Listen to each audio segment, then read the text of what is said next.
The Game Silog Show is brought to you by you. Kayong nakikinig, kayong nanonood. If you wanna support The Game Silog Show, head over to patreon.com/The Game Silog Show. The Game Silog Show. Project Ubus Backlogs 2024. Kasama ko pa rin si Grim, si Master RCB, at si Duckbird. Guys, welcome again sa show. Kamusta? Hello. Kami ulit. Hi. Nagbabalik. Pag-record ulit. Wala na sa order yung ano kasi parang before nung iniisip ko tong parang sub-series natin. Plano ko sana parang 3 episode tapos labas to. Parang ganun yung order kasi ang dami kasing ganap di ba? Ang daming nangyari na wala na rin talaga sa medyo na-OC kasi ako doon sa ewan ko kung ganun din sa Duckbird. Kung pag nag-release ng podcast episode, di ba meron kang flagship tapos meron kang sub-series.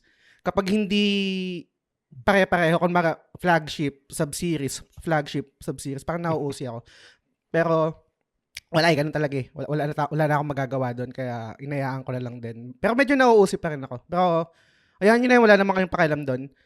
Nakikinig lang naman din kayo kung anong lalabas na episode. Gusto ko lang muna i-address guys mabilis. Baka kasi may mga bagong listeners kasi ang gusto ko kayong good job guys sa inyo sa atin sa ginagawa natin kasi etong sub-series na to, Project Ubus Backlogs, isa to sa mga highly parang downloaded na episode sa TGS kasi yung I think yun ang insight ko doon you can correct me, pwede rin kayo magbigay ng sariling insight. May something sa isang series na kapag tuloy-tuloy alam nila yung ina-expect nila versus kapag yung sa flagship ko na episode, iba't iba kasi yung topic So most likely kapag nag-release ako ng episode, pag tinignan ng mga nakasubscribe or nakikinig nung podcast, hindi ako makaka-relate dito sa episode na to kasi highly specific yung topic, right?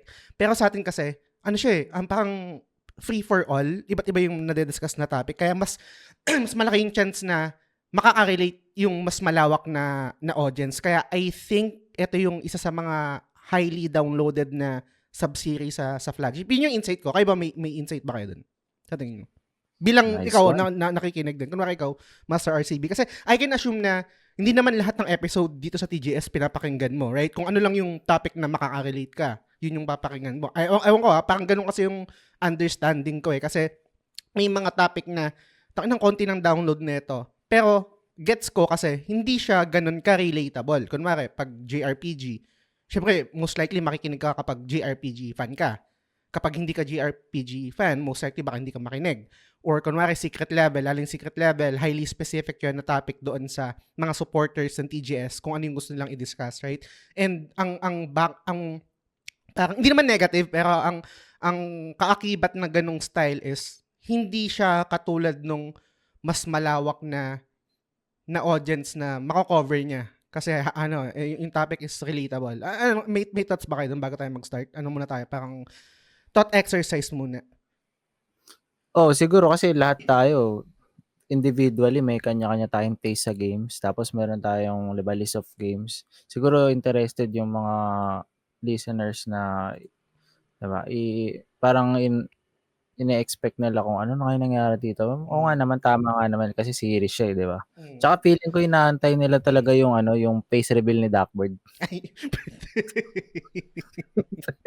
Hindi kasama yun.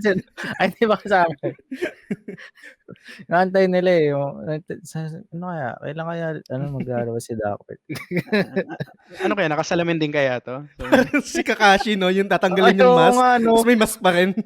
Baka pag tinanggal to, puta may Duckbird pa rin sa likod. Dapat pala next episode lagyan mo ng salamin yan si para 4 eyes na tayo lahat, no? Pero I mean ikaw Grim, anong thoughts mo doon kasi I think nakikinig ka rin naman ng flagship, right? And ganun ka rin ba? Hindi naman automatic lahat papakinggan mo, 'di ba? Kung ano lang yung relatable sa iyo. Madalas ganun. Kasi ang ginagawa ko kasi pag may bagong episode sa TGS, download lang ako ng download. Tapos kung ano lang yung ma-play ko, ba pag nagda-drive ako, yun yung pe-play ko. Pero yung hindi ko pinapakinggan yung natin, recording natin. Cringe ka? Yeah, parang ayaw ko mapakinig sa sarili ko. Siguro, medyo updated ako sa mga TGS. Pero pag yung sa atin, hindi ka na dina-download. Pero selective din naman yung ano, yung mga genre ang pinapakinggan ko. Mostly yung games nga. Pag relatable, syempre may mga ibang series ako sa TGS na pag spoiler cast yun, iwas talaga ako. Isa pa yun, yung spoiler cast, for me, napakasarap gawin nun, pero yun yung pinaka-konti yung download. Which is understandable kasi hindi naman lahat automatic nakalaro na kagad ng game na yun, right? So, hindi nila papakinggan yun. Pero ang sarap kasi gawin nun. Parang wala, to be honest, wala rin naman talaga akong pakialam kung konti yung nakikinig. Basta ang sarap kasi gawin ng spoiler cast eh. Oo, base spoiler kasi yung pagigil ka talaga makipag... Oo, masarap makipagkwentuhan pag alam mo natapos nyo na pareho yung laro. Pero ako kumbaga, sige, ikaw muna, Green. Yun nga, ako as gamer na gusto kong malaro, ayoko pakinggan unless gigil na ako mapakinig din yung mga opinion niyo. Yeah.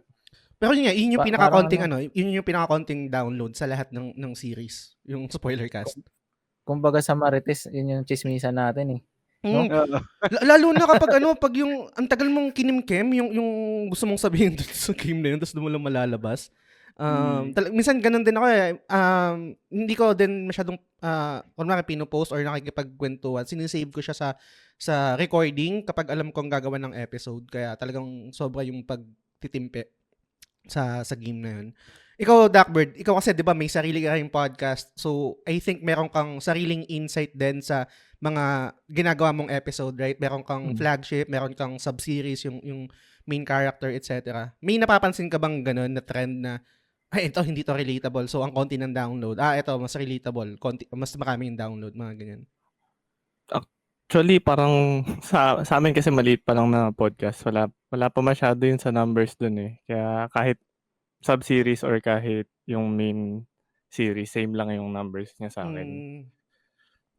Ako naman, parang na-apply ko kung paano, I think kung ano yung insight ko dun sa TGS, dun sa, kasi nakikinig ako ng podcast mo. May mga flagship ka na hindi relatable sa akin. Parang, okay, parang hindi ako makakapakinig na ito Pero sa ngayon, ang pinaka-favorite ko is yung sa main character kasi super interesting yung mga guest mo doon. Oo nga. Lalo na favorite ko dun si Beatboxer. Gusto ko yung episode na yun. Guys, pakinggan nyo yung podcast ni Duckbird. Di ko alam kung na-try nyo na, pero highly recommended. Lalo na yung MC series nila. I think ang pinakamalupit na gateway episode doon, kung kaya nyong palampasin yung audio issue nung guest, is yung si Beatboxer. Ano pangalan nung pare? J-Trix. Yun, ano yata? Episode 4 yata ng main character. Yan. Na-promote pa, pero singit ko na nga din yung main character series kasi parang yung mga anime fans na ikukumpara nila yung sarili nila sa mga anime characters na kilala natin. So sila talaga yung bida doon sa episode. Masaya yun guys. Try nyo. Highly recommended. So, yun. And sa mga bagong listeners, sorry natatangent kasi ganun talaga ako. Pasensya na kayo. Baka may mga bagong listeners ng Project Ubus Backlogs 2024. Ginawa ko tong series na to dahil yung goal na makapagbawas ng backlogs and makapagtipid rin ngayon 2024 kasi alam naman natin, hindi mura yung bisyo natin, yung hobby natin.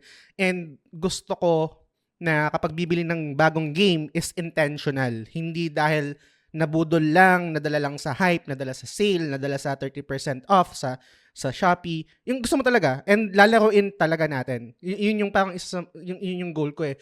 Pero nung ginawan tayo ni Duckbird na itong ang tawag dito, leaderboard. So, mamaya mag-share screen ako para makita nyo rin. No? Ginawan tayo ni Duckbird. Salamat sa'yo, pare. Hindi na siya backlogs, pare. Ubos frontlogs yung nangyayari. Parang, kasi may point system kami dito. So, bibili ng bagong game, tatapusin yung game na yun para maka-earn ng credits or parang baliktaya and pambili ulit ng panibagong game. Ganun yung nangyari.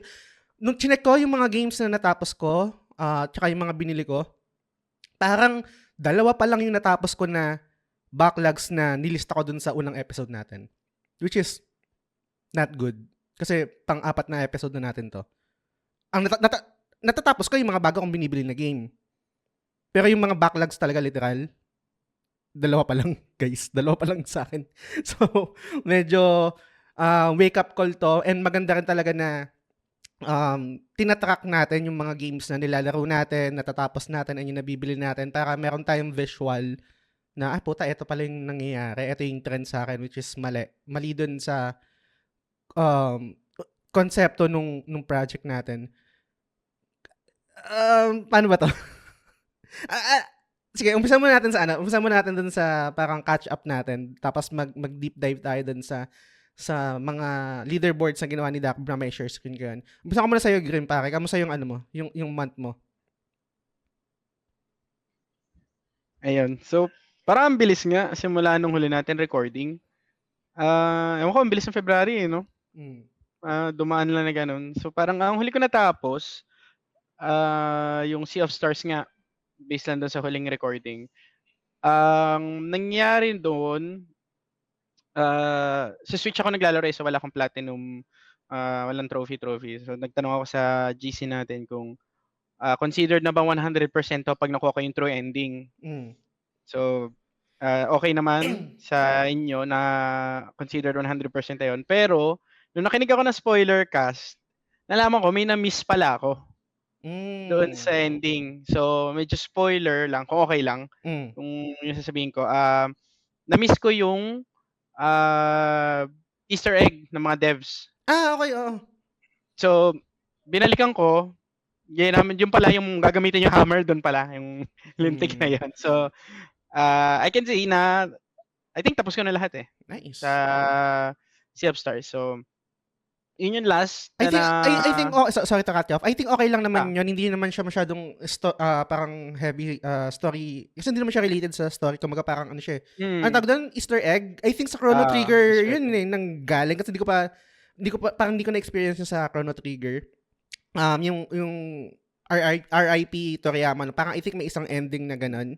Mamimit mo si Toriyama. I guess ganun din yung ginawa ng Sea of Stars. And nakakatawa lang doon sa Sea of Stars na yan, doon sa Easter egg na yan. Literal na breaking the fourth wall. Kasi magbe-break ka ng apat na wall. yung pader. Para makapunta doon sa area na yan. Anyway, go ahead para. Sorry to cut you off. Ayan. So, yun yung huli ko na natapos na laro before ako bumili nung actually ang ginamit yung Lifeline yung ngayon pang Rebirth. So, mahaba-haba.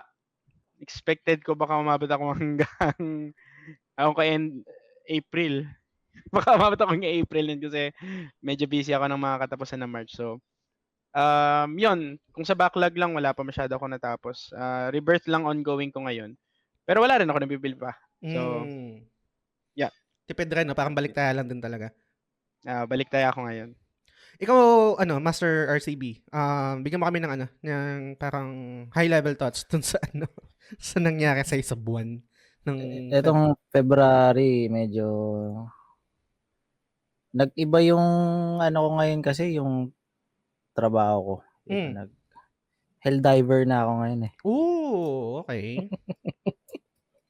Kailangan kung marami akong duties and responsibilities sa Super Earth ngayon. Nice. So, isa na akong soldier. No? Kasama ko si Boss Mako. Okay, So, nakikita ko sa helldiver GC. na ako. Parang sa'yo nakakaingit eh. So, marami kaming responsibilidad sa Super Earth na kailangan namin gampanan, no? So, everyday, inaatake yun ng mga aliens saka robot yung Super Earth. So, hindi kami pwedeng tatamad-tamad lang. So, yun, majority ng oras ko sa February talaga kinain ng Helldivers 2. Pero super enjoy naman siya, right? Super enjoy talaga, sobra. So, wala siyang story, so kaya hindi ko alam kung mababawi yung taya ko. Siguro platinum, kaya lang medyo mahirap yung platinum. Wala siyang main game? Parang main campaign? Wala siyang ganun? Wala siya. Pagsabak mo doon, agad, bakbakan agad. Talagang, sundalo ka. Although may story siya, pero malalaman mo yung story niya sa mga missions. Hindi siya talaga literal na kinukwento, pero based dun sa mga missions na ginagawa mo, magkakaroon ka ng understanding dun sa kung ano yung nangyayari dun sa game. So, every 2 weeks or 3 weeks may dinadagdag silang additional updates na medyo nagpa-progress yung story kasi maganda nga no? Kahit hindi nila talaga nilatag yung story, pero every week merong bagong update yung mga developers. So, na-figure out mo na, oh, okay, ganito pala yung nangyayari. So, parang live service kasi siya. So, parang nai-imagine mo na buhay yung mundo ng Helldivers 2 na kapag hindi ka naglaro ng 1 to 2 weeks, marami kang mamimiss. Parang Puta, ganun yung feeling. na ano ka, Oo, nadali ka ng devs. Intention nila yan eh. oo.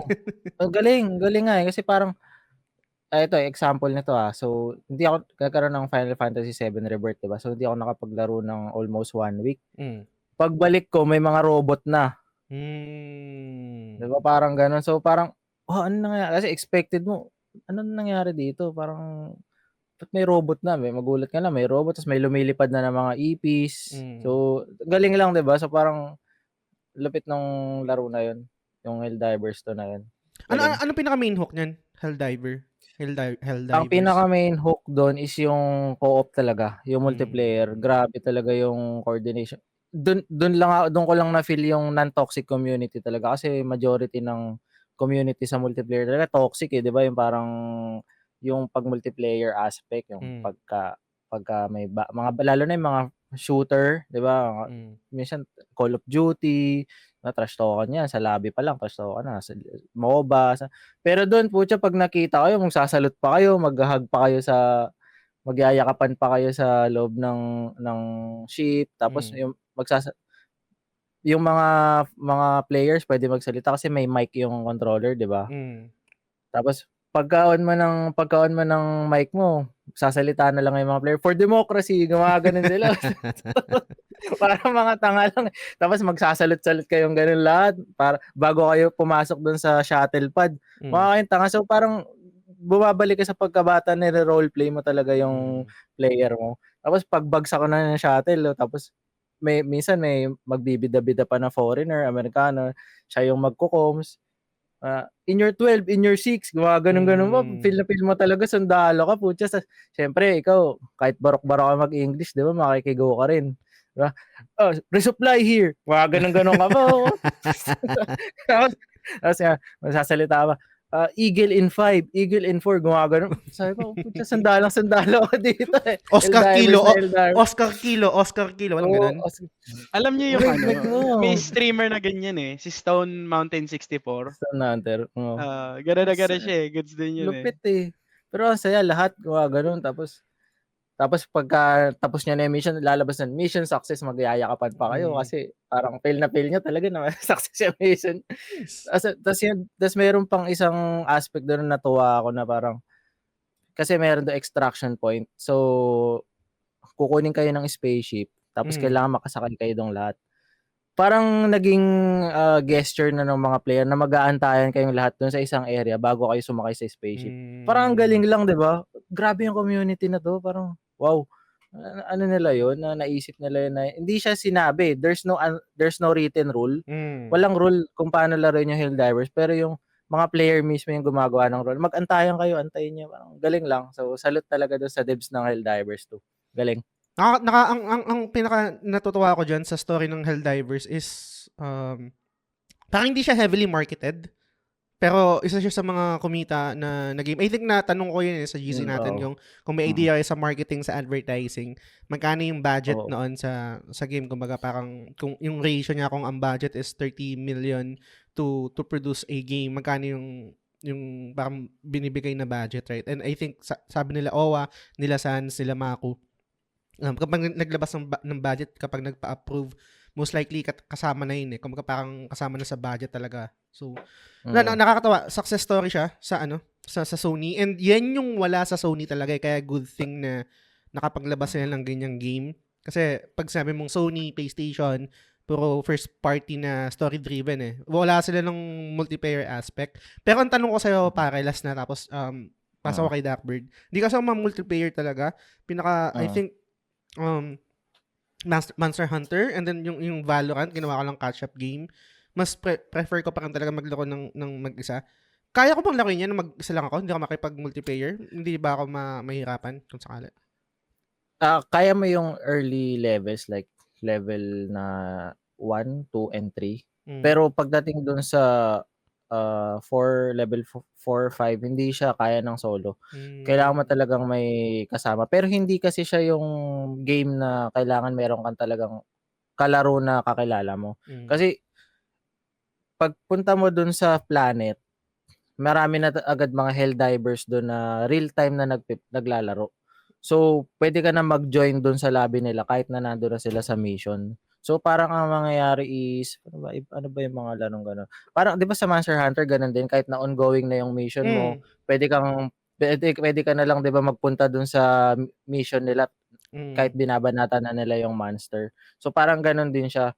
So goods lang siya kahit walang comms, walang problema, pero kasi hindi naman siya, wala siyang level requirements eh. Kahit level 5 ka, tapos yung mga kasama mo level 50, walang problema kasi pare-pares kayo ng stats, nakadepende lang talaga dun sa weapon na ginagamit mo tsaka dun sa stratagems na tinatawag. So, masasabi ko na open siya for everyone, hindi siya walang kailangan na skill, walang ganyan. So, basta ang role mo lang is tulungan mo yung kampi mo, it's more of a coordination lang doon sa kampi. And napansin ko na yung mga players gumagaling na sila compared doon sa first release, lalo na ngayon magagaling na yung mga players. So, madali lang mag-adjust, hindi siya mahirap, hindi siya difficult. Ako solo lang din ako eh. Kahit naman may mga friends ako na naglalaro. Hindi ko rin sila nakakalaro kasi iba-iba yung oras namin, like that. So, goods lang kahit solo. Goods lang. PS Plus nga lang. PS Plus Ayun kailangan. nga, yung isa pala yan, sorry, dagdag ko lang din. Nung yung ginagawa natin tong project na to, parang sabi ko rin, try ko nga sa isang taon, hindi ako mag-subscribe sa PS Plus kasi hindi ko naman din siya nagagamit eh.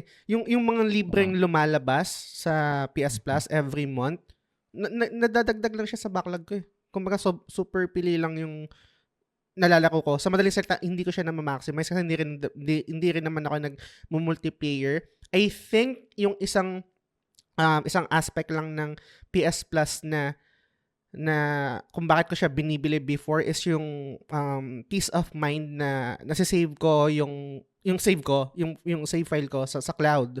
Kumaga parang hindi siya mako-corrupt or parang safe siya. Kasi syempre putang ina, guguho yung mundo ko kung kunwari ma-delete yung save file ko ng Grind Blue Fantasy, putang ina, yung dami ko ng oras in-spend sa mag-uumpisa ulit ako sa umpisa. Parang mga ganyan. Pero yun, ikaw Duckbird, anong balita sa'yo? Anong ganap sa'yo? Ano yung mga games na natapos mo? So, ayun, bale yung February nga, sobrang bilis na month, pero kung isipin natin, leap year pa yan, so may extra day pa tayo dapat nun. May Feb 29 pa, pero ang bilis talaga eh. Tsaka wala din ako masyadong nalaro. Kasi may isang game na umubos talaga ng oras ko. Yun ang binanggit mo. Yung Grand Blue Fantasy. Yun lang talaga nilaro ko buong magdamag nung February. At pinilit ko siyang matapos hanggang sa makakaya ko. Tapos, in regards dun sa, yung gumawa kasi ko ng Google Sheet natin. Kasi, yun na pumapasok sa isip ko habang kaka-grind siguro eh. Kasi yung mismong game na yun, di mo na kailangan mag-isip, pindot ka na ng pindot. Kaya, siguro ang dami ko nang pumasok sa isip na, tama pa bang nilalaro ko to? Tapos dapat backlog na nilalaro ko Bakit halos ilang hours ba ako? 150 hours plus ako doon sa laro na yun eh. Holy shit. Pero mostly AFK naman yung iba. Tsaka binabalik-balikan ko lang. Pero yun nga eh, parang pumasok talaga sa isip ko nung time na yun na grabe na tong laro na to. Parang ayoko nang maglaro ng front lag muna ulit. Ganun kahit bago. Tapos ang idadagdag ko lang yung kay Master RCB na Helldivers. Binili kasi siya nung mga friends ko. And alam ko na kwento ko doon sa episode natin before na may ka-game share ako. Tapos pwede na yung laruin. Kaso etong Helldivers, hindi ko sila sinamahan kasi every Saturday lang dapat kami naglalaro. Nawalan pa ako ng internet. Tapos basta siguro kinain na talaga buhay ko nung Grand Blue Fantasy. Nakakahanap na ako ng palusot na next time na lang. Kaya, pero kahit paano na platinum ko naman to, natapos ko na. Pero tuloy-tuloy pa rin yung update niya hanggang ngayon. Ang problema na lang siguro, sa isip ko gusto ko pa siyang balikan pero parang yung katawan ko ayaw nang mababad dun sa loop na paulit-ulit talaga na yun dahil medyo kapagod siya. Yung time na nilalaro mo yan, mag-piggyback na ako Duckbird kasi nilalaro ko din yan. I think si Master RCB din kasi isa yun sa mga natapos ko itong Feb. Nung una, nung gumata yung previous episode, sabi ko ang dali lang na ito tapos parang yung story surface level lang, parang wala kang pakialam, ni-skip ko lang ganyan eh. Meron siyang difficulty spike yung game. Butang inan to. Na parang pag binabalikan ko yung previous episode natin, kapal ng mukha ko, dali sige, antayin mo pare. And tumagal din talaga ako. Dahil wala akong PS Plus, di ako makapag-co-op, wala akong parang option na magpabuhat. Na-enjoy ko siya in a sense na kailangan kong mag-grind. Kailangan kong magpalakas. I think yun yung meron sa Monster Hunter na wala dito in terms of pacing. Kasi sa Monster Hunter, isa sa mga na-enjoy ko doon, parang I think kung 5 hours in or 10 hours in, magkakaroon ka na ng parang tawag dito. Anong term na ginagamit nila din yung parang wall mo? Yung parang skill test, parang ganyan. Parang ang naalala ko sa Monster Hunter World, yung monster niya si Anjanat eh. Kasi yung mga unang monster doon, andali lang. Sila Puke-Puke, si Kulayako ba yun? Ang tawag niya, may hawak na itlog. Tapos, parang mali, no? Pero yun, Puke-Puke. Yung Pero master talaga yan. Favorite master ko yan sa yes. Monster Hunter. Sarap ng digmain. Pero yun, yung Anjanath, yun, sorry, yung Anjanath, yun yung parang isang monster na, putang hindi ko na kayang talunin to So, kailangan ko ng mag-grind, magpalakas ng weapon, ng set. Etong sa Grind Blue Fantasy, ang tagal niya yun. Siguro mga after pa ng main game, after nung post-game pa siya. Post-game mo pa siya mararamdaman kasi nga super easy lang nung iba, tapos pwede ka pang yung assist mode. Baliktad kami ni Duckbird kasi parang message ko yun doon sa Discord ng Anime Angas na sabi ko, na-enjoy ko na to parang eto yung hinahanap ko. Tapos siya naman parang baliktad na burn out na siya doon. So wala pa ako doon sa part na na tawag dito. Kasi tinigil ko na rin siya pare. Parang hindi ko alam kung mababalikan ko pa, pero dumating na kasi yung Rebirth, so hindi ko siya na platinum. Hanggang doon lang ako sa part na hindi nga ako mabot sa yung Proto Bahamut ba yun? Yung parang maghahan ka ng hindi ako mabot doon eh. So hindi ko alam kung mababalikan ko pa to. Yung Grind Blue. Pero nag-enjoy. Masasabi mo ba nag-enjoy ka o ano lang to? Yung parang wala, no choice ka na, umpisahan mo na eh. Parang kumbaga sa sugal, sugatan eh. all in na. Masaya naman, hindi naman ako galit dun sa game. Parang siguro nakadepende na sa taong maglalaro yun eh. Hindi ko na siguro in-expect na ganito kalala yung grind niya. Yung drop rate kasi ang baba, yun lang yung nagiging problema eh. Kasi kung medyo mataas yun, hindi naman nahaba yung hours of gameplay ko dito eh. Ang tagal mag-drop nung yung sa huli yung Proto Bahamut kasi 19 weapons kasi nun, yung best weapon ng mga characters yung ida-drop doon hindi ko alam yung exact number pero 5% lang yata yung chance para ma-drop. May mga 100 times plus ko siguro inulit yung mismong raid na yun. So nakakasawa na paulit-ulit na ginagawa ko. Tapos hindi mo siya hindi rin kayang solohin yun yung Proto Bahamut or kaya naman? Kaya nung una hindi dahil parang mahina pa yung party ko pero nung huli kaya ko na rin. Pinalakas ko na rin kasi yung party ko. Doon ako nag-enjoy pag lumalakas yung mga mga characters ko. Yun yung masaya doon eh. Pero yung paulit-ulit siguro na kalaban, naging na rin kasi, ewan ko spoilers pero yung na-reskin na rin kasi yung mga boss, hindi na masaya yung feeling parang nung una nating nilaro na uy, pagod to tapos yung mga mechanics ganun. Nakakasawa na kabisado na eh. Naging ganun na lang. Magbigay ba ka dun sa sinabi mo, mabilis lang? Kasi pag ina-analyze ko to, pag iniisip ko, nag-enjoy ba ako dito? Bakit parang meron pa rin siyang hook kahit alam kong paulit-ulit na? I think yun mismo yung sinabi mo, yung pag nararamdaman mong lumalakas ka na, yun yung nakaka-addict dun eh. Same gameplay loop siya or same hook siya ng Monster Hunter na hunt ka, lalakas ka, ganyan-ganyan. Kahit paulit-ulit. Nakakatuwa, yung ang tawag dito, yung instant gratification na nakikita mo yung damage mo pare. Tapos ang dami, tapos puro critical. Tapos parang konting adjustment lang sa loadout mo. May kita mo, puta, pumapalo na ngayon ng 30,000 na. Dati 10,000 lang to kada crit Tapos lumalakas na yung crit mo, etc. Nakakatuwa siya, yung ganong aspeto. Kahit pa ulit-ulit and grindy. Yung min-maxing, I think min-maxing rin yung tawag doon parang ganyan. So, Siguro yun. dagdagan ko na din, pati yung pag-drop nga din ng rare item, kasi kapag nakuha mo, parang ibang achievement siya. Ang sarap sa feeling nung, oh my God, nakuha ko na, tapos papalakasin ko na. Yun lang kaso yun lang din yung hassle doon, kasi pag nakuha mo na, mag-grind ka pa uli para palakasin. Madaming oras ulit. Yun lang. May pagkaano siya, no? MMO feel.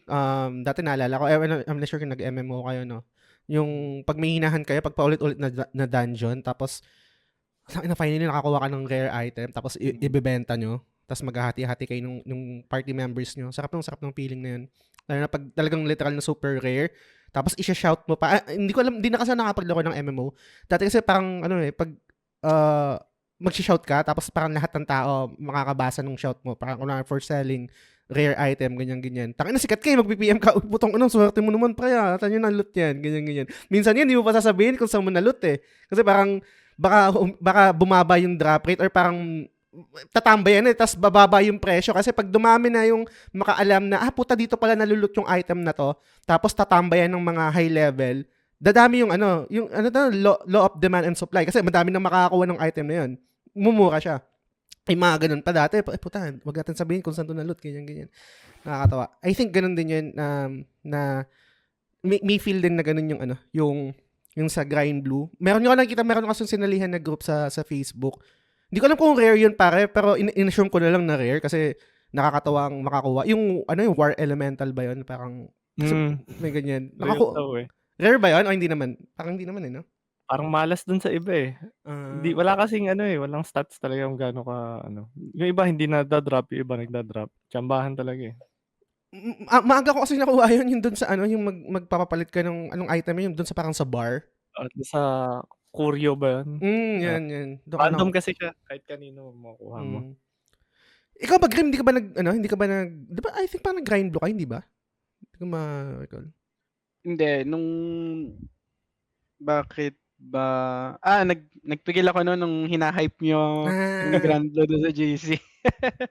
Ako yung nag-Grand Blue. Si Master si Bio una, tapos sunod-sunod na kayo. Tapos nakita ko na lang parang grind kayo ng grind. Sabi ko, baka hindi ko maubos oras ko dito. Kaya hindi ako nag-Grand Blue. Tsaka sabi din kasi ni Duckbird, para mas maganda pag online nga din, may multiplayer aspect din. Wala din naman akong PS Plus. Ang nilaro mo, di ba? FF7 remake or last episode nung na? Nung nag-Grand Blue kayo, parang lalaro ako ng nun. Persona ata? Persona. Okay. Persona Royal ata nilaro ko nun. Okay. So, yun, Duckbird, maliban sa Grind Blue, ano pa yung nalaro mo at natapos mo?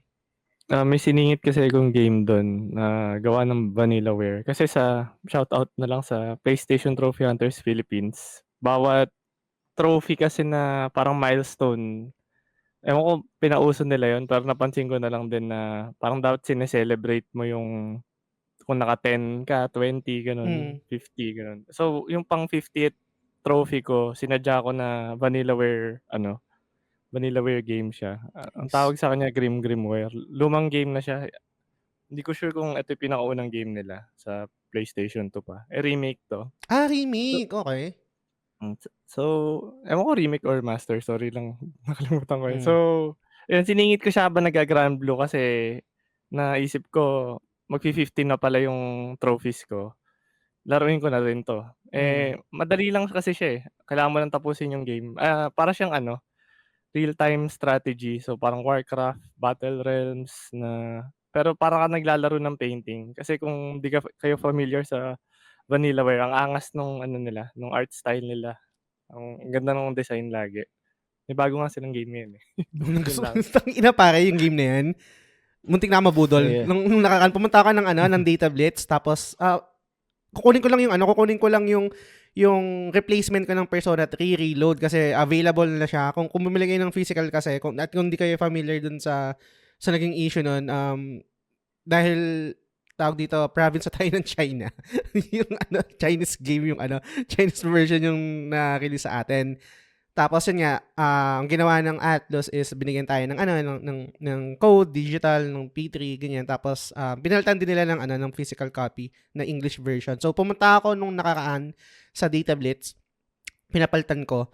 And nakuha ko naman, madali ng process, bibigay mo lang yung resibo. Tapos sabi ko, parang hindi ako kontento May ganung feeling, di ba? Pag pumunta ka ng Data Blitz, parang ayaw mong umalis na wala kang nabili. May ganun eh. Para natin ka. Oo, parang mali Parang malito Ganyan. Tanong ako, meron kayong Unicorn Overlord, ganyan. Out of stock. Tapos nagtanong kagad ako sa GC, nagkamali lang sila ng expectation sa sales? Konti yung produce nila or talagang madaming Kasi parang hindi ko, parang hindi ko ina-expect na bebenta to ng marami. Or talaga bang konti yung na-produce nila. Hindi ko alam. Pero surprisingly, out of stock siya sa amin. And nagpatawag din ako na parang, ano ba yung parang nearest branch ng Data Blitz dito sa atin na merong stock? Wala rin.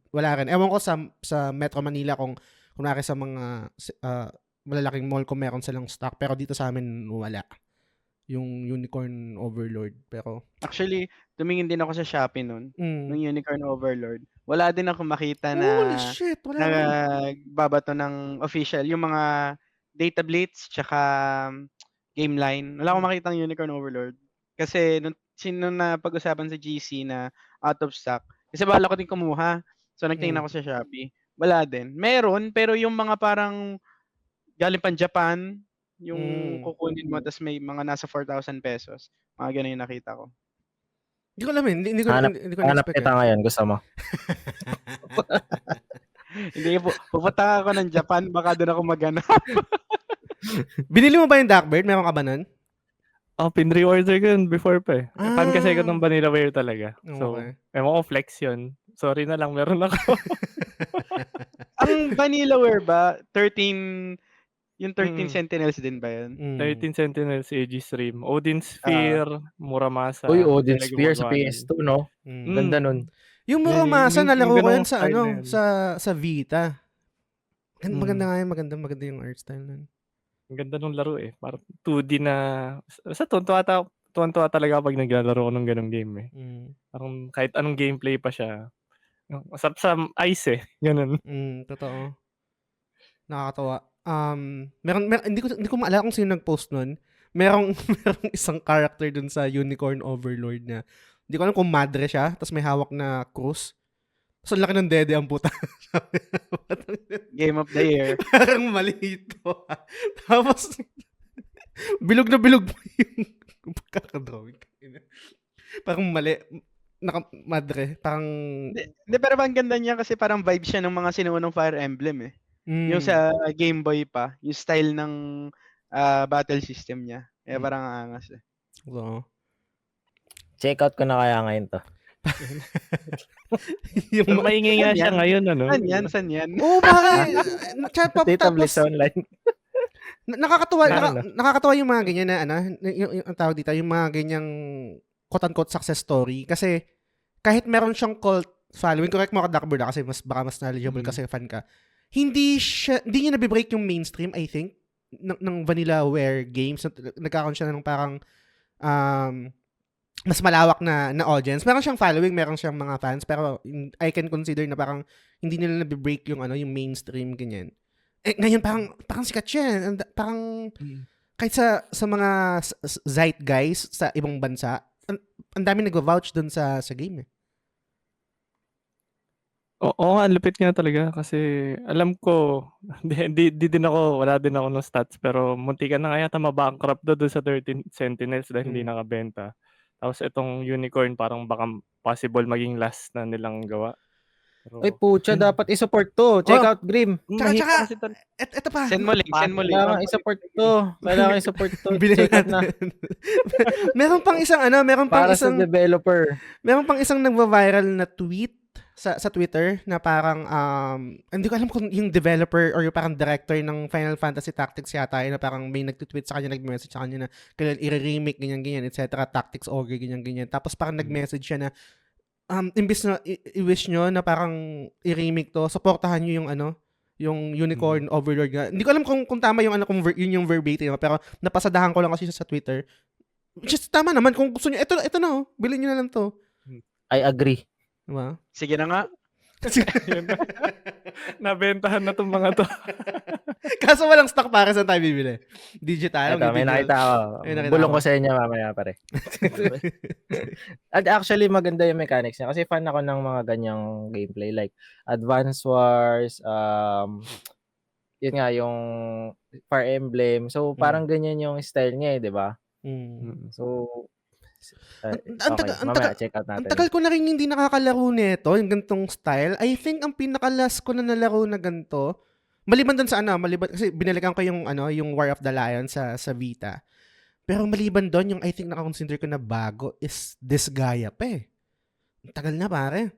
Yung RTS ba tawag doon? Yung grid-based. And yung Tactics. Tapos isa sa mga favorite ko na game na ganito. I'm not sure kung familiar kayo sa PS1 Cartia. Ganun din siya.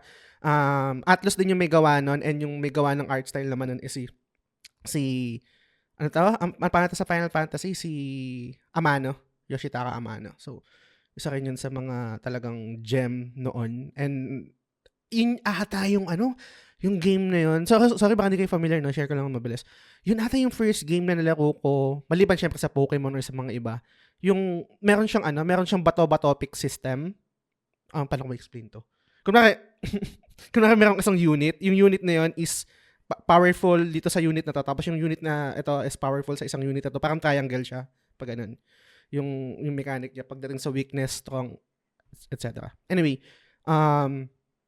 maliban ng Darkberg, meron pa bang ibang game na nilaro natapos or current na? Ganyan na lang. Yung current ba? Sama na? Sige, mamaya na lang muna. Mamaya na muna siguro. Gusto ko lang din, bago ko i-share yung sa akin, mabilis lang. Gusto ko lang din i-share na meron akong realization dito sa ginagawa natin. Maliban dito sa goal natin na umubos ng backlogs, which hindi nangyayari, nagiging front log siya. Isa sa mga nai-enjoy ko dito sa ginagawa natin, pare.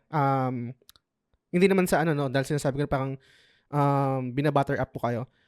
Kung OG listener kayo ng TGS, meron kaming segment before na games we're currently playing. Kung naalala nyo yun. Nawala kasi yun dahil nawalan ako ng co-host, and kahit yung kay DP1 parang hindi na namin siya yung segment na hindi na parang natuloy-tuloy dahil meron kaming mga specific na topics. I think unconsciously ginagawa ko siya dito kaya na-enjoy ko yung catch up natin every month, once a month, kasi parang yun napag-uusapan natin yung games we're currently playing, kasi ngayon sa flagship meron akong iba't ibang topic and parang hindi siya pasok doon sa, kunwari may iba akong guest, hindi siya akma. So dito ko siya nadadala. So maliban sa meron tayong project, meron tayong intention na umubos ng backlogs, which hindi naman nangyayari, nag-enjoy pa rin ako dahil napagkukwentuhan natin yung mga games na nilalaro natin na hindi ko nagagawa dun sa ibang episode, sa flagship episode. So yun, may tsaka pare, maganda to kasi nabubudol natin yung mga nakikinig eh. Shoutout kay Sans. Si Sans nag-comment nung nakaraan. Sabi niya parang ang tawag dito, nakikinig lang siya, hindi parang magkaroon ng idea sa mga games na pwedeng makabudol sa kanya. So sana mabudol ka namin pare tuloy, Sans, sa mga kinukwento naming game. So ano ba? Mabilis yung month ng Feb, pero mabagal siya sa akin pagdating sa games kasi wala akong ibang nalaro. Ito yung sa listahan ko. After ng recording natin, ang nilaro ko lang is yung Grand Blue Fantasy Relink, which is na pagkwentuhan na natin ni Darkbird, no? And natapos ko na yung base game. Hindi ko na alam kung matatapos ko pa yung or kung mapaplatinum ko pa siya, kung mababalikan ko pa siya. Siguro pwede kapag, yun, shoutout na lang din sa PlayStation Trophy Hunters Philippines, kasi ngayon habang nag-record tayo, hindi ko alam kung nakapag-ruleta na sila kay Daddy Player One or nakapag-duck race na sila kung sino man nanalo dun sa Battle of the Backlogs. No? Pero I think siguro, pwede itong Grand Blue Fantasy Relink, magiging entry ko na lang to sa susunod na Battle of the Backlogs. Hindi ko alam. Baka ganun lang yung mangyari. Kasi wala na akong time para balikan to at i-platinum. And maliban doon sa Grand Blue Fantasy Relink, after finishing the main game. Dumating na rin kasi yung yung Final Fantasy 7 Rebirth. And yun lang din yung GOTY. Game of the Year.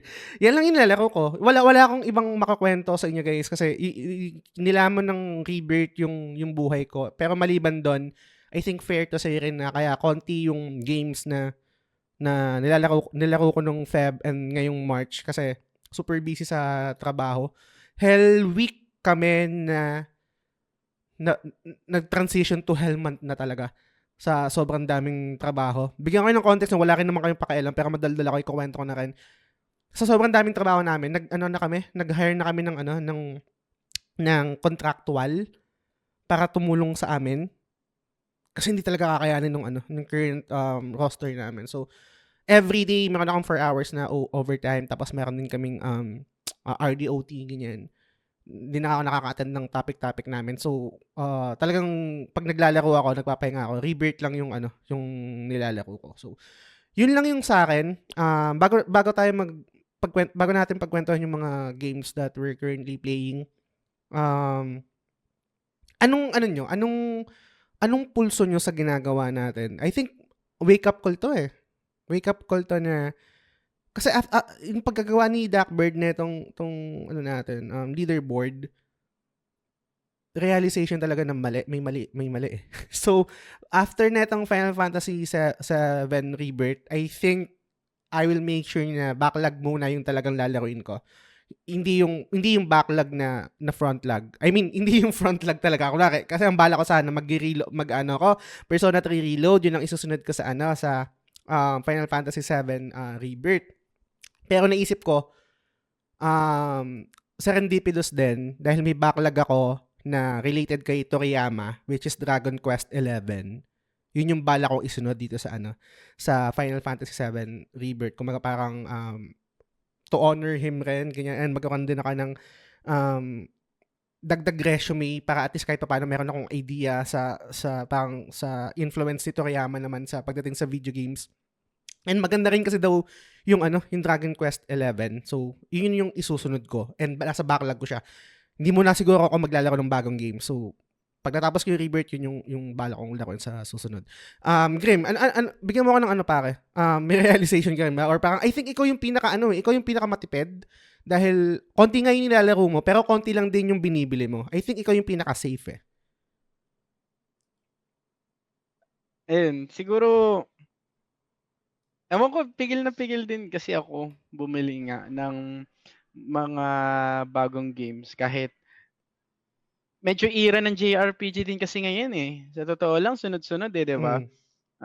Since nag-start yung year, paboritong genre ko pa din naman yung JRPG. Pero at the same time nga, parang kino-consider ko din na although JRPG yung mga nare-release, mas mahahaba yung gameplay time ng JRPG, di ba?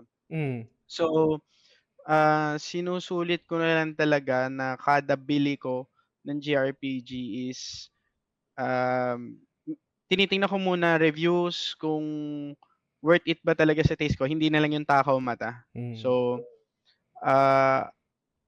ang isa sa mga nasa target ko nakaraan yung Sea of Stars. Talaga. So, okay ako na nabili ko doon. Tsaka itong Rebirth na ito yung nilalaro ko lang din ngayon na medyo maganda din para sa akin na mahaba na game siya. Kasi nalilibang ako kahit papano eh. And yun nga, gaya na sabi ko kanina, expected ko tong malaro hanggang siguro mga April. Kasi medyo busy din. So far yun, ang aking nilalaro ngayon. In terms of backlog naman, kukunti lang naman ang mga front logs ko pa ngayon. Pero hindi pa ako ulit nakakagalaw ng... Ang huli kong backlog actually is yung Persona 5 Royal eh.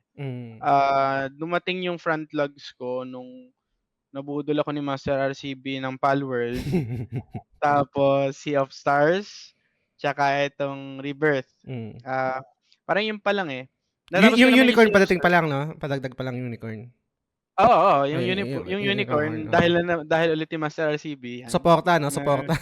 Oo, tama naman eh. May point siya eh. So, supportahan natin developers, di ba? Baka mag-close yung Vanillaware, puta. Supportahan natin. Tsaka, nadala din ako kay Duckbird. puta, malulugi na Vanillaware dahil sa akin. Naku, Hindi tama. ako papayag nun. Vote with, Liligtas natin. vote with your wallet, pare. Every time, di ba? Oo. Boto na ano. Tama. May purpose lahat yan. May Mm. purpose yan. Oo. Hindi natin hahayaan bumagsak Vanillaware. Mm. Di ba? Yun yung 50th trophy ni Duckbird sa Platinum. Hindi natin papabayaan yan.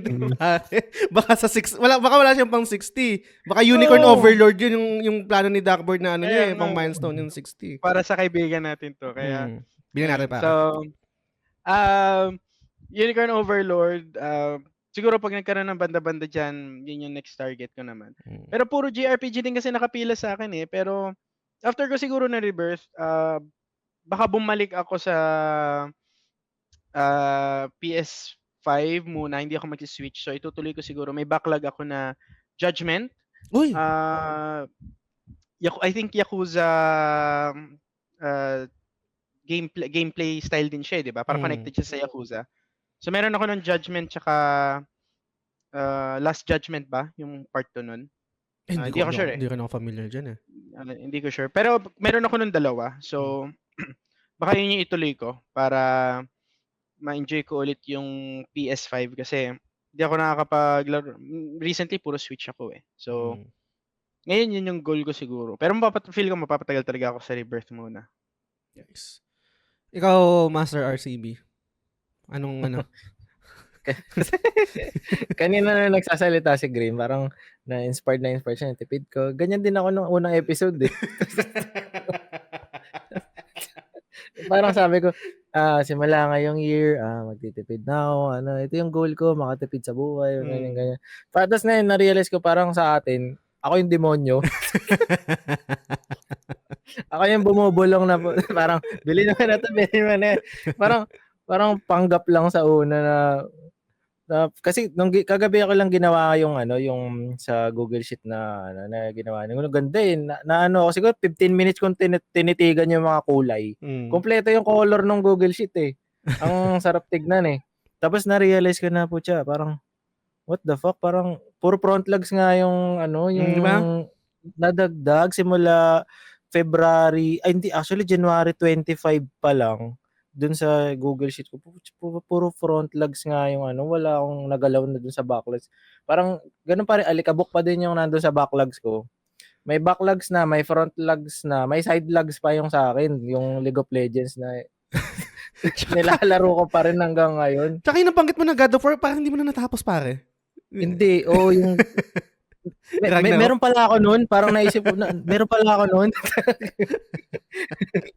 May ongoing pala ako noon, shit. Parang nangyari sa buhay ko, parang puro salita ka lang Unang January, inspired ka, dami na laro, February, ngumanga. Tapos ngayon, December, January, ngayon parang nagbabawi, pero lampas na parami yung gastos. Parang yun nga, self-realization. Pero good thing naman dito sa month na to kasi nagsisilabasan yung mga underrated games na wala siya sa radar. 'Di ba, na parang wala siya sa radar natin. Unicorn Overlord, pangalan pa lang parang ano yun, 'di ba? Pero galing, 'di ba? Diba? Tapos yung Helldivers to, wala siya, yun nga, kagaya kanina, wala siyang marketing. In-announce lang siya, I think last year, 'di ba? Parang sa State of Play, tapos hindi natin alam na 10 years na pala in the making, pero nag-boom siya, 'di ba? So nabibigyan ng chance yung mga ibang games. Kaya I think hindi rin natin masisisi na parang nabubudol tayo kasi pares tayo naglolokohan dito. parang masi-sales talk ka ng isa't isa 'di ba? Parang pero syempre hindi natin dapat kalimutan yung goal natin na plastic yung datingan. Pare, magiging honest ako, pare. Bibiling kayo Unicorn Overlord. Siguro after ng recording natin, hindi ko alam kung tatawag muna ako sa Detail Blitz dito sa lugar namin kung meron ng stock or kung wala, bibili ako ng digital. Hindi ko alam. Pero, bibili ako. Pero I'll be honest, hindi ko muna siya lalaroin. Alam ko parang nanggagaling siya sa medyo privilege na status dahil merong capacity to purchase a game na kadalasan or karamihan wala namang ganon. Pero ito yung mga developer na gusto kong suportahan. Gusto kong maging part ako ng sales nila. Hindi ako ganun ka-fan ng Vanillaware katulad ni Duckbird.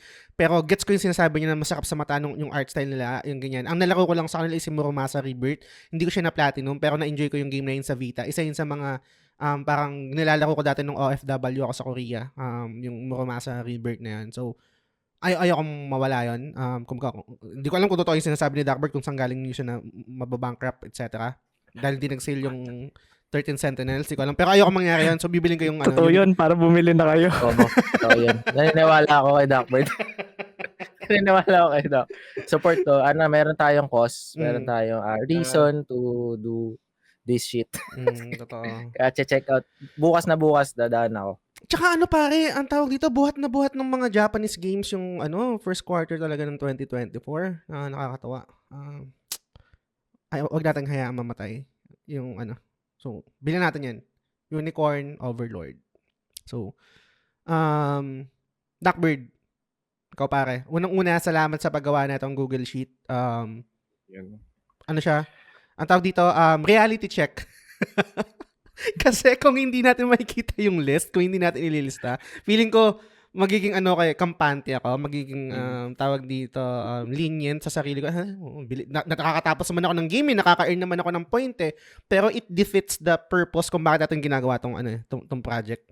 Hindi dapat ganito. Hindi dapat parang bibili ako ng bagong game, tatapusin ko para makabili ako ng panibagong game ulit. Nagiging cycle lang siya.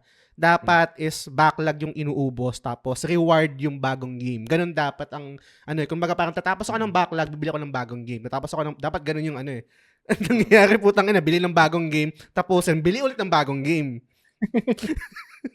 Mali. Pero yun, Duckbird, go ahead pare. Yun, same thoughts naman talaga. Yun nga, yung pumasok talaga sa isip ko nung time na yun. Inisip ko nga baka mag-negative na ako dahil ang dami ko ding binili this month. Kasi parang mawawala na yata yung discount voucher. Ewan ko kung may rumors na ganun. Kaya nagtatambak din ako ng games nung time na to. Mawawala na? Hindi ko sure Parang may mga time na nawawala siya Kaya kinakabahan Check out ako pag meron. Wait lang. Baka mawala na bukas. Kailangan na natin. Sorry, matatangent lang ako. Mabilis ng Duckbird. Sorry to cut you off. Go lang, sige. Pag checkout ko ng Rebirth, diba nagbayad ako kasi pag ginawa mo order receipt, diba, parang na yun magka-count na siya dun sa SP later mo So nagbayad ako. Putang ina, dinagdag yung in-increase yung limit ko, gago. Parang nasa 40k plus na yung limit ko ngayon. Sabi ko, putang ina. Grabe, laki na nun Sabi ko, ito na ba yung sign? Bibili na ba ako ng gaming chair? Putang ina. Kapitalismo. Ito na yan, secret lab, Ito na yan, just sign mo na. Sign mo na yan. Pero yun, tangin mo, SP later. Budol ka talaga, pero salamat. Budol. Duckbird, go ahead. Sorry to cut you off. Ayun. Tapos, so bali nga yung, parang tinansya ko dito talaga nung ginawa ko na nga din to. Parang sa isip-isip ko, parang ayoko na muna talaga mag-front log after na tong Grand Blue. Kaya, yung Dragon's Dogma kasi lalabas yata this March. Ayoko na siyang laruin. So, parang tatanggalin ko na talaga siya sa isip ko na lang na hindi na lang mag-e-exist muna. Parang para focus na lang siguro dito sa backlog. So, yun na lang siguro. Tsaka, may tansya din ako dito sa project natin. Baka may ako dito, may advantage kasi ako lang yung hindi naglalaro ng Rebirth sa atin. Parang ganun. Okay. Pero anong game na nilalaro mo ba ngayon? Pero galingan nyo din. So, laro ko ngayon Nier Automata. Kaya ganyan yung background mo. Nice. Pinasok ko siya. Yung So, replicant parang ba nalaro mo o hindi? Inuna ko muna tong Automata tapos replicant na muna. Replicant na lang in-next ko. Okay. Parang baliktad niya yata dapat Pero okay lang yan. Hindi ko pa rin nalalaro yung replicant Matagal ka na? Ilang hours na yung nilalaro mo sa Automata? Dapat nga i-count ko na na to, 'di ba? Kasi ito lang ipapasok ko lang kasi 'di ba yung usapan natin kapag nag-end credits yung game counted as 1.5 score na siya. Natalo kagad ako. So pag natalo ka lalabas kagad yung yung ending. Daming ending yan Oo nga, madami siyang ending kasi yung game. 26 ending. So may ending ako na unlock. Pero syempre hindi siya yung main ending talaga. Mm. Kaya malayo na rin ako. Halos 30 hours na rin yata naglalaro. No, Pero yung iba dun tulog. no spoiler. No spoiler pare. Kamusta? Anong mo? Impression mo? Na-enjoy mo ba? Sa ngayon, parang gulong-gulo lang ako sa kwento. Parang hindi ko pa naiintindihan kung ano yung nangyayari. Pero nag-enjoy ako sa kanya, lalo na kay 2B. Sexy, Kasi no? yun naman yung benta ng game. Pero yung gameplay, medyo, nakakapagod din siguro yung battle kasi ang titigas ng mga kalaban Parang sponge. Parang ang laki ng HP masyado. Ang tagal patayin. Yun lang yung problema ko sa kanya. Tsaka sakit sa kamay nung controls. Naalala ko yan. I think masakit sa kamay sa controls kasi you have to constantly press yung sa pod para tumitira siya. Tapos nagpe-press ka pa nung hack and slash. Oo. Sabay siya, di ba? I think parang R1 ba yun? Tumira, hindi ko na maalala. Naka-hold ako sa R1 tapos yung iba pindot pa ng pindot. Yun lang, nakakangalay siya. Pero yung music ang ganda. Yun nga yung feel ko na action game pero nakakaantok. Kasi ang ganda ng music. At saka may times na tumatakbo lang ako, biglang napapapikit na pala ako dahil doon sa music. Pero good siya, ang ganda. Ganda ng music niya, lalo na yung hindi na ako magkakwento kasi mga spoil ka, pero ganda ng music niyan. Tawag dito. So, yun yung focus mo ngayon. Backlog mo talaga siya, hindi siya frontlog, no? So, I think ikaw yung leading in terms dun sa goal ng project, ikaw yung leading. Pero mamaya siguro, i-share ko yung screen natin para makita niyo yung credits tapos bahala na kayo mag-explain. Mag-random. Wag na kaya. Hindi, kailangan yun yung pang-ending natin. Pero, yun, share ko lang din yung currently na nilalaro ko is yung same din, yung Rebirth din. Hindi na ako masyadong magkakwento kasi baka spoiler siya sa inyo. 2 insights lang muna. Unang-una, na-share ko rin to sa GC namin.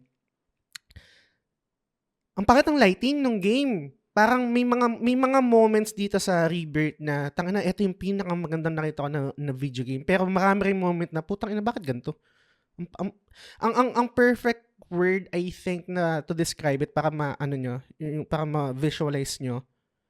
May problema sa readability ng game. Kumbaga parang unlike sa ibang games na nagpa-pop yung kunwari yung point of interest, parang okay, puntahan to, parang ganyan, or parang yung item, okay.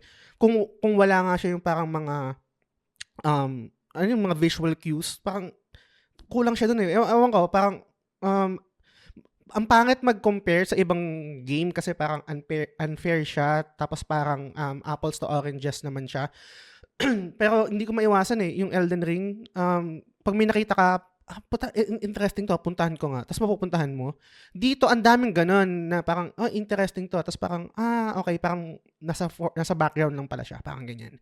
Pero, ang nagugustuhan ko naman dito, syempre, yung gameplay, yung minigame, tapos yung implementation niya ng open world in a sense na divided siya sa region. Unlike dun sa ibang open world na, depende sa trip nyo, na parang, pwede mong puntahan bawat lugar. Kung parang walang invisible wall. Dito parang open world siya pero contained. So, wala siyang umay factor na parang, okay, itong region na to, ubusin ko to, yung open world ng region na to. Tapos, okay na ako. I'm good. Wala siyang umay factor. Hindi ako na-umay sa open world niya. To be honest, yun nga yung nililook forward ko na parang, reward ko na lang yung story beat niya. Okay, pero tapos yung story beat niya, mapunta ako sa ibang region. Tapos excited ako sa region na yun kasi may bagong mga quest, may mga bagong minigames, may bagong exploration. Yun yung na-enjoy ko dun. Sa story, hindi ako magkakwento, pero hindi pa siya nagpipik, wala pa siyang hook sa akin sa story. Yung minigame lang talaga. Parang ang daming budget ng Square dito sa minigame. So, super dami ng minigame, guys. Literal. Yun yung talagang na-enjoy ko rin. Yung Queen's Blood, yung piano na minigame. Super enjoy ako nun. Talagang 100% ko. So, yun lang, doon lang nauubos yung oras ko. Yung Queen's Blood, kung wala kayong idea, para siyang card game talaga siya. Pero super, I think, mas na-enjoy ko to, yung Queen's Blood, kaysa sa, ano ba yung Triad? Yung sa FF8 yata yun. Hindi ko na maalala kung anong name nun. Pati dun sa FF9, mas trip ko tong Queen's Blood. Tapos napapaisip talaga ako. And ang nakakatawa pa dito sa Queen's Blood, meron siyang ano, guys. Kailangan. Kung nagche-chess kayo, kung familiar kayo sa chess, merong portion ng Queen's Blood na parang puzzle. Kung baga sa chess, kung i-visualize nyo kung meron kayo idea sa chess, 3 moves, kailangan mo mamate. Parang ganun. Dito sa Queen's Blood, meron siyang ganung portion. I think sa sa Costa del Sol. Na parang kailangan mong matali yung kalaban sa set na moves or sa set na cards na meron ka. Parang ganyan. Super na-enjoy ko yun, yung aspeto na ganun. Na hindi, meron siyang laban, kakalabanin mo yung NPC, tapos mananalo ka, etc. Kumbaga parang turn-based siya, tira mo, tira niya, hanggang sa manalo ka. Tapos meron din siyang isang portion na, isang parang NPC din na pwede siyang parang puzzle naman siya. Kailangan mong matalo, nakaset na yung cards ng kalaban, tapos ikaw na lang maglalagay ng cards kung paano siya tatalunin. Parang ganyan sa chess, di ba? Dahil sa may mga, tangent na ako dito na tawag ito na budol nung college ako sa Intramuros kasi ang sakayan ko pa uwi sa Pedro Hill, tapos dun sa Pedro Hill dun sa may bandang I think women's yata yun kung tama, hindi ko na maalala, parang I think women's yan, meron doon, meron parang isang tambayan doon, tapos meron nagpapalaro ng chess, tapos may mga meron. Tapos may premyo ka, parang kailangan mo lang imate, ganyan. Mate mo to, ganyan. Tapos nakatayo ka doon. Sabi ko, marunong ka mag-chess, kaya ko lang imate to. Tapos pupusta ka ng 100 pesos yata yun. Tapos parang mananalo ka pag namate mo siya ng 500. Putang, hindi ko namate. Tumaya ako doon. Anyway, parang isa sa mga budol moments ko nung college. Alam mo ba yun, panalo talaga doon eh. Ano na? Wala yata talagang panalo doon. Familiar ka ba doon? Na-try mo ba yun? Hindi, nakikwento lang din sa akin ng mga nakakatanda. Tulad mo. Pero wala daw panalo talaga doon. Parang scam siya na kala mo mamamate. Kasi pag tinignan mo kaya, pero hindi daw talaga kaya. Tapos I think yung mga meron doon, kuntsaba rin ng tao na yun. Kasi parang bubuyuin. Parang kaya mate yan, mga bumuboses na ganun. Piggyback lang ako doon sa Ay, sige. Go, Grim. Piggyback lang ako doon sa doon sa sinasabi mong aspect ng Queen's Blood niya. Kasi na rin nakuha ko na rin yung portion na yon na mayroon kang specific number of moves, di ba? Na parang medyo style siya ng chess. Nalaro ko din yun, pero mag-uumaga na. Antok na ako, no? So, ang ginawa ko, gusto ko na lang matapos yung part na yun para makatulog. Kasi na-OC ako eh. Parang yun na lang kailangan ko gawin para matapos ko yung part ng game na to. Ginuugol ko na, sabi ko, Queen's Blood, puzzle solution. Parang may 3 game pa ako. Sabi ko, i-google ko na to para makatulog na ako. Natapos ko naman. Hindi ko na kasi maiisip. Alam mo yung parang ang daming moves na kailangan ko isipin. Kasi yung mga unang dalawa, inisip ko pa. Natagalan din ako. Sabi ko, may 3 pa. Mag-google na lang, matutulog na ako. Ginugol ko na lang. Yeah, share ko lang yun. Pero enjoy siya, di ba? Yung part na yun. Kasi parang bali siya dun sa usual na gameplay na turn-based, right? Tira ng kalaban, ganyan. Yun talaga, pag mali yung tira mo, hindi mo matatapos kasi maubusan ka ng moves eh. May specific moveset ka lang talaga na pwede gawin para manalo. Ang ganda nun. Inantok na ako. Ayun. Nanalo naman ako. Galit sa'yo si Dino Cornel. Bawal daw mag-google ng Pero yun lang yun, I think yun na lahat we're currently playing, no? Medyo, sabi nga kanina, slow kasi unlike nung mga previous months, ang dami kong natapos, ganyan. Ito kinakain talaga ng kinakain ng rebirth yung buhay ko. Pero yun, mabilis lang na episode, I think, to end or parang pinaka last portion natin. Gusto ko magkaroon tayo ng rundown. Explain lang natin yung nandito sa leaderboards na ginawa ni Duckbird. Mabilis lang pare, kung kayo na bahala mag-explain dun sa mga listahan nyo. Share screen ko lang. Wait, paano ba to? Share screen. Flex mo na ang Google Sheets ni Duckbird. Wait lang wait lang. Nangangain ng tanga. Present.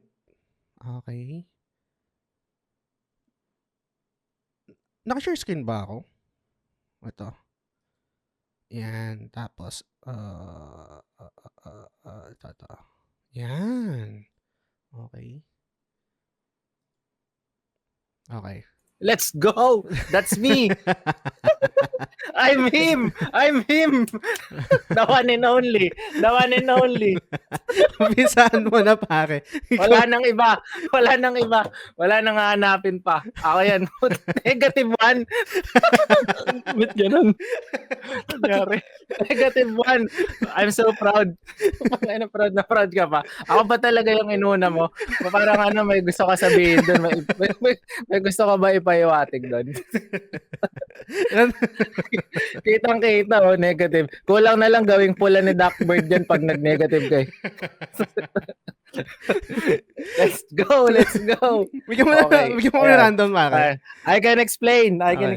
Sige. Okay, may papaliwanag ko yan. Okay. Okay, yung Palworld. Starting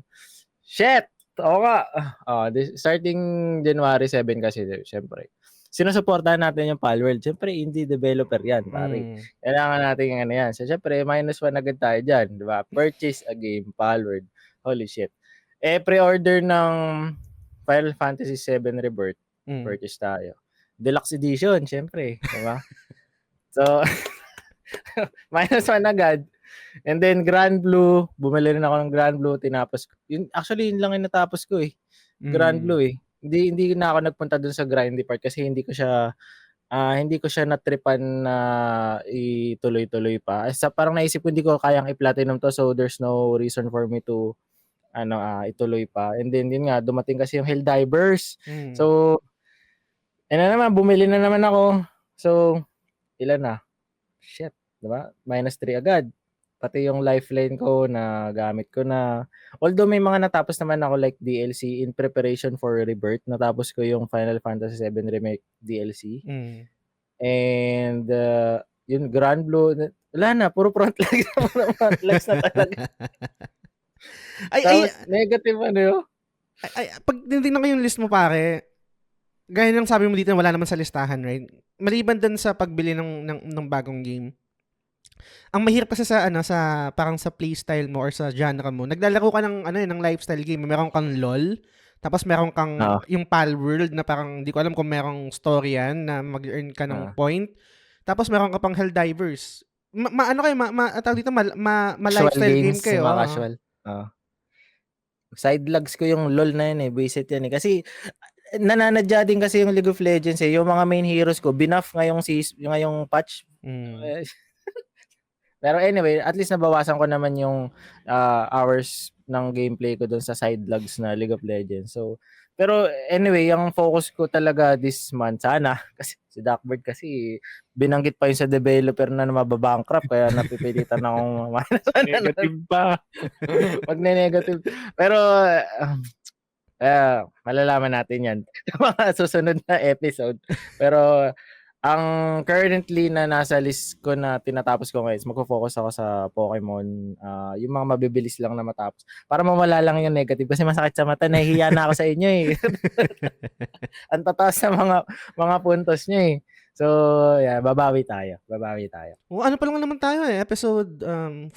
Tama ba? Episode 4? Kaya pa yan. Episode 4. Kaya pa lang episode. Yung talagang bida, nagpapatalo mo na sa umpisa. Kaya yan, pare. Next natin, si Grim. Yan, pare. Meron kang total points na 1.5. Yan. So, sorry, hindi ko nalagyan ng mga episode. Tsaka dates. Okay lang. Hindi ko alam eh. So, ayun. Kailan lang naman ako nagsimula bumili? So, talagang nung mga simula, nag-focus talaga ako nun sa backlog. So, Palworld, yung binili ko. Una-una kong binili. Tapos, kasi nung una may 2 points ako. Natapos ko yung Spider-Man, Xenoblade, Persona, Spiritfarer. Tapos, binili ko yung Palworld. Then, yung Sea of Stars. Then, natapos ko yung Sea of Stars na 1.5 ko. Then, yung Lifeline ko, ginamit ko siya sa Rebirth. Ang pre-order ko, Twin Pack, no? So, kasi sakto, hindi ko pa pala nalalaro yung... Ito pala hindi ko nabanggit kanina. Hindi ko pala nalalaro pa yung intermission. So, kasama siya ng twin pack. In preparation, nilaro ko na rin yung intermission. So, may 0.5 ako nun sa DLC na ako siguro hahanap ako ng kung ano pa mahalongkat kong DLC dun sa mga backlogs ko para may 1 point naman ako sa DLC. Kung sakaling may mapusuan ako na DLC. 0.5 yung DLC ko. Tapos, yun, ang ongoing ko ngayon yung Rebirth. Nagamit ko na yung lifeline ko, so standing ko na lang ngayon talaga is 1.5. Hindi ko sure kung mapa-platinum ko. Hindi naman ako platinum hunter sa Rebirth. Pero pag standard story lang, 0.5 lang naman madadagdag eh. So, sa ngayon, wala pa naman plano. Pag nagka-stuck Unicorn Overlord, may points naman. So, Gamitin ayan. natin dun. Okay. Save natin yun. Ah. Nice. Tulong Oo natin nga. sa developers. Yun ang importante at mahalaga. Okay. Oo. Sa akin, next, ilas natin si Darkbird. Yung sa akin, parang kung titingnan natin yung yung list dito, talagang may decline yung mga natapos. Ito, na-stuck ako dito sa recording episode 3, tapos Grand Blue yung natapos ko, tapos purchase game ko yung Final Fantasy 7 Rebirth, which is currently yun din yung nilalaro ko. Meron akong point ngayon na 2.5, pero I guess ito talaga yung advantage kapag Platinum Trophy Hunter. Kasi kung puro story-based lang, magne-negative rin ako pare. Yun yung yung parang insight ko dito. Medyo sorry kasi parang designed yung point system natin sa mga trophy hunters. Pero ganun talaga. I think deserve rin naman yun kasi mahirap din talaga mag-platinum lalo na kunwari yung Grind Blue, right? Matagal siya. Mag-spend ka rin talaga ng hours. So I think fair naman yun na meron tayong extra point for platinum. Pero nga, meron ako Final Bar Line, binili ko siya, tapos Super Mario RPG 0.5, tapos na platinum ko rin yung Final Bar Line, kaya kumbaga parang na break even ko yung point na, tapos nakapag-gain pa ako ng 0.5 na points. Kasi ganun yung nangyayari.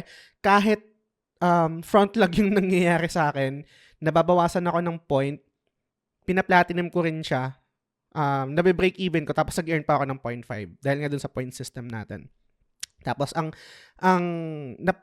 parang in-analyze ko itong listahan na to, dalawa lang talaga yung yung backlog na natapos ko, which I can consider siguro 3, pero yung Super Mario RPG kasi bagong bili ko lang din yan last year. I can consider na talagang backlog ko dito is yung Lies of P na natapos ko nung first month natin and na-platinum ko rin. Tsaka yung Persona 5 Royal. Kasi nga, hindi ko pa natapos yung story nun, yung third sem nun, tapos na-platinum ko pa siya. So, nag-earn ako ng 1.5. Malaking tulong talaga yung platinum. Yung Grind Blue, hindi ko alam kung mapaplatinum ko siya gaya ng sabi ko kanina, pero natapos ko yung story nun, so nag-earn rin ako ng 0.5. Tapos yung final bar line nga, sabi ko kanina rin, pinalatinum ko eh. Kumbaga, kaya doon talaga ako nag-earn ng points, at kung sakali man na walang extra point yung trophies natin dahil sa mga binibili kong bagong game, wala, magne-negative rin ako. So, medyo unfair, pero para kay Grim na na hindi trophy hunter, pero I guess fair in a sense kasi dahil mag-spend rin naman talaga ng oras sa pag-platinum. So, piggyback lang ako doon. Okay. Sa side ko naman, okay lang din sa akin. Ako hindi naman ako platinum trophy hunter. Pero at the same time, parang mas meron akong drive para matapos yung backlogs ko. Kasi naisip ko kasi kung 1.5 ako personally lang, kung 1.5 ang kinikita ko per game pag nagpa-platinum ako, parang mas nakakatukso sa akin maglaro eh. Alam mo yung pag ang dami kong points, mas nakakatukso sa maglaro. Pero parang din sa akin, all good din yung sistema sa akin since hindi ako trophy hunter. Mas nakakapag-focus akong umubos ng backlog. Totoo. Oo nga.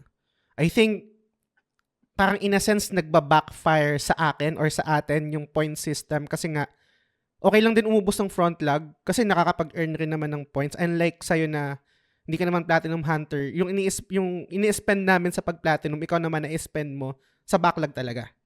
Which is Oo. a good thing. So, Na-experience ko yun ngayon yun sa, di ba parang na-consider 100% ko yung Sea of Stars. Parang ang tapang ko ngayon kasi may 1.5 ako bigla.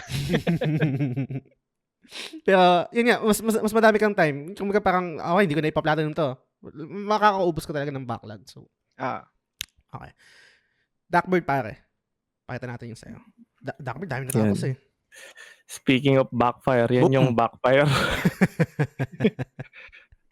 Hindi ko alam kung paano niya siya i-view.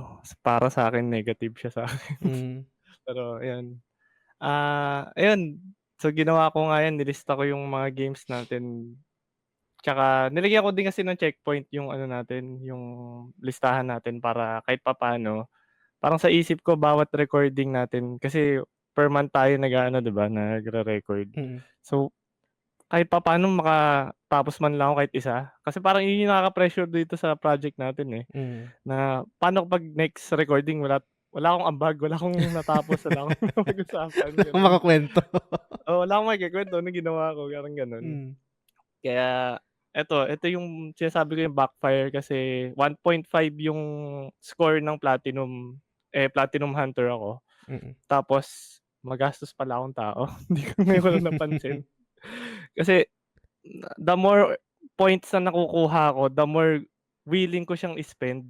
Kasi, nung makikita ko, ang dami ko ng points ngayon. Tapos, may discount. So, gamitin ko kaya kagad. Kaya, supposedly nga, kung nakikita nyo man tong, yung Google Sheet, talaga mataas talaga yung score ko, pero ang dami ko ding binili this February na games na dadagdag din sa backlogs. Ano ba? So, simulan ko lang siguro dun sa part na lang ng Grand Blue. Kasi napag-usapan na rin yung Armored Core na Platinum.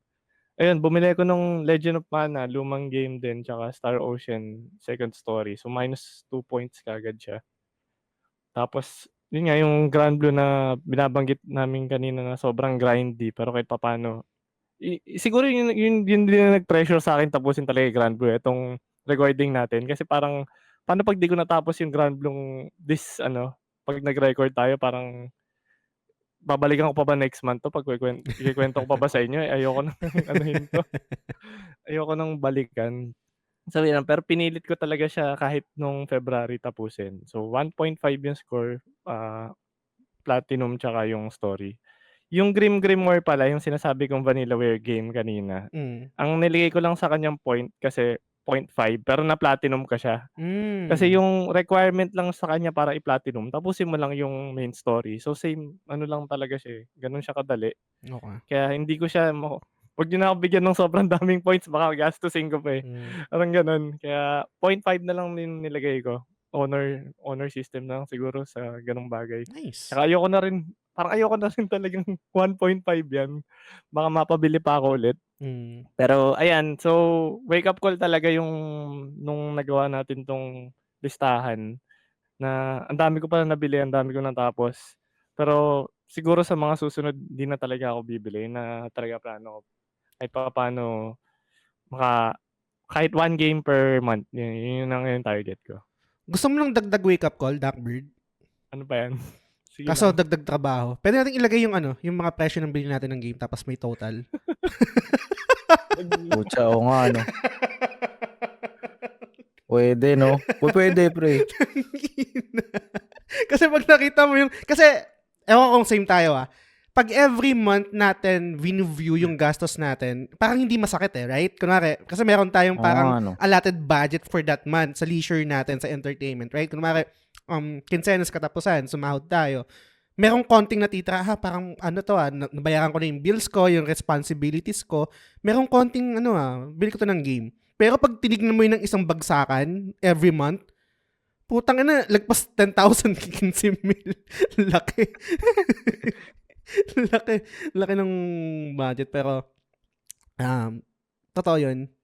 I think, wag na lang. Masakit siyang Wag na. Wag na ba? Gusto nyo Yung akin pa naman, deluxe edition, tapos, Hindi, pwede mo naman tabihan ng use 30% voucher sa Shopee. Sa ay, bagay. pwede, para ma-justify lang yung Para luho mo. ma-justify. Pero pwede nga din talaga, isang lang naman yun kung gusto nyo talaga. Para Oo, makita lang na. realidad naman yun eh. Gastador ka magagawa natin. Totoo. 'Di ba? Para ma-judge ka din ng mga viewers. Tsaka yung Paano ilalagay mo sa Unicorn Overlord, help developers? Oo, 'di ba? Lagay mo doon sa remarks, no? May may reason ka kung ba't mo yung binili. Parang to justify yung luho mo, 'di ba? Yung sa akin pa naman doon, deluxe edition, tapos yung Helldivers ko yung yung mas mataas na presyo. Shit.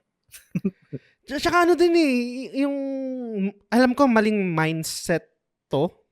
Parang ginagamit ko na lang, I don't wanna put words into your mouth, no, pero sa akin na lang, gina-justify ko na lang din. Kasi di ba nag-overtime ako? Tangina, deserve ko to? Yung ganyan. Kung parang meron kang super stressful week, gusto mong i-treat yung sarili mo Jollibee, Two-Piece Chicken Joy, bili ka ng damit or ng at least i-reward system, right? Pero minsan mali kasi nasasobrahan. Nasasobrahan ng reward. Pero, yun. Di ko alam, Darkbird, kung magkakaroon ng time kung lalagyan mo pa ng another tab dito or parang ang tawag dito, column para dun sa price. Pero, your call. Yan. G lang siguro kung G kayo kasi nililista ko din talaga yung kaya nga sobrang sakto kasi yung nilagay ko pa yung date kung kailan ako bumili tsaka kung kailan ako nakatapos. Para nakikita ko lang din. Kayo bahala kung pwede ko naman dagdagan. Sige. Hindi naman siya matrabaho. Hindi naman talaga. Sige. So, yun. Mabilis lang na episode, guys. Dahil slow nga, konti lang din ng mga games na nalaro namin. Konti lang yung mga kwento and wala rin masyadong tangent.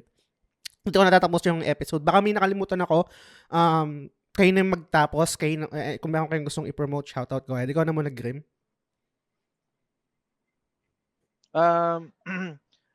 Promote ko lang din ulit, TGS, syempre makinig kayo. Abangan nyo next episode na lang ulit kung anong mga front lags na naitagdag sa Project Ubos front lag. Tapos, kay Master RCB, page niya, Anime X Angas, kay Darkbird. Shout out, ganda ng mga episode niya ngayon. Mga main characters. Tapos panoorin nyo yung episode ni Darkbird, yung spoiler dun sa kwento niyang aso niya, na-touch ako, ganda nun. Medyo dark yun, pero malungkot na episode yun. Hindi, kasi nakarelate ako kasi may mga aso din kasi ako So, yun? Oo, tama. Tsaka yung yung next Friday ulit related yun dun sa ni Jess Diba? Oo. Diba yung last episode nung sa next Friday ulit, ganun yun, sa pet din yun Ay, yung time bomb?